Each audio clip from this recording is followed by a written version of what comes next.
शकत होतो, पण आता मी काय जास्त बोलणार नाही. पण माझ्या वडिलांच्या उपस्थितीमध्ये आदरणीय दत्ताभाऊ आणि या पूर्ण व्यासपीठाच्या उपस्थितीमध्ये मी माझ्या धाराशिवच्या प्रत्येक नागरिकाला एवढाच शब्द देतो. आदरणीय दादांनी तुळजापूर विधानसभा मतदारसंघाचा आमदार असताना पण आपल्या या धाराशिव शहराशी आपली नाळ जोडलेली आहे.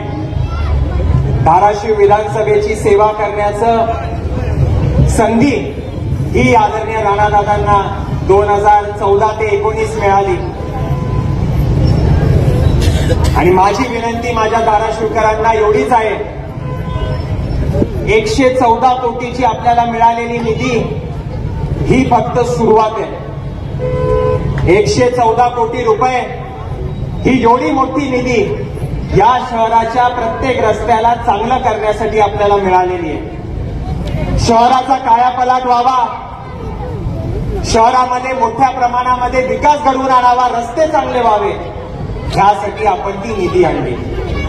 ही निधी थांबवण्याचा प्रयत्न या विरोधकांनी केला. शहरामध्ये तर बॅनर लावलेले होते की पालकमंत्र्यांकडे भीक मागून प्रवेश करतो म्हणून त्यांनी शहराची निधी थांबवण्याचा प्रयत्न केला. पण आदरणीय सरनाईक साहेब, आदरणीय राणादादांची चर्चा झाल्यावर ती स्थगिती 4 नोव्हेंबरला उठून येणाऱ्या 4 डिसेंबरला हे काम पूर्ण ताकदीनं आपल्या शहरामध्ये चालू होणार आहे. 114 कोटी ही फक्त सुरुवात आहे. येणाऱ्या उद्याच्या दिवसात तुम्ही कमळाला मतदान करावं, आपल्या अध्यक्षा सौ नेहाताईंना आपण मतरूपी आशीर्वाद द्यावा.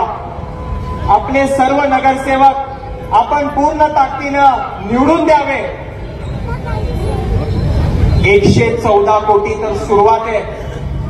येणाऱ्या 5 वर्षामध्ये आदरणीय देवाभाऊ, आदरणीय राणादादा व भारतीय जनता पक्षाच्या सर्व नेते मंडळींच्या माध्यमातून या शहरामध्ये आपण किमान 500 कोटी रुपयाची निधी आणि विकासाचे कामं केल्याशिवाय राहणार नाही. आणि म्हणून मी जास्त आपला वेळ न घेत उद्या पूर्ण ताकदीनं आपण मतरूपी आशीर्वाद भारतीय जनता पक्षाच्या आपल्या अध्यक्षांना आणि सर्व उमेदवारांना द्यावा, हेच मी विनंती करतो आणि माझं भाषण संपवतो. जय हिंद, जय महाराष्ट्र.